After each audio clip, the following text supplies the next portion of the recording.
சூடாக சாதத்தை கூட வச்சு சாப்பிட்டா சூப்பராக இருக்கும். அதே போல் சப்பாத்திக்கு ரொம்ப நல்லாயிருக்கும். இப்போ முட்டை மசாலா பண்ணுறதுக்கு நம்ம வெங்காயம் பேஸ்ட் ரெடி பண்ணிக்கலாம். ஒரு மிக்ஸி ஜாரில் ஒரு பெரிய வெங்காயம் எடுத்து கட் பண்ணி வச்சுருக்கேன், இதில் சேர்த்துக்கலாம்.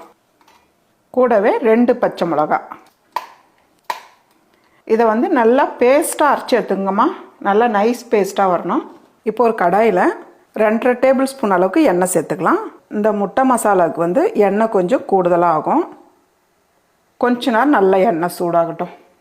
பாருங்கள், எண்ணெய் ஓரளவுக்கு நல்லா சூடானதும் நம்ம அரைச்சி வச்சுருக்க வெங்காய பேஸ்ட்டு இந்த அளவுக்கு நல்லா அரைச்சி எடுத்துக்கோங்க. இப்போ இதை சேர்த்துடலாம். தண்ணி சேர்க்காதீங்க. வெங்காய பேஸ்ட்டு சேர்த்து நல்லா வதக்கி விட்டுக்கிட்டே இருக்கணுமா.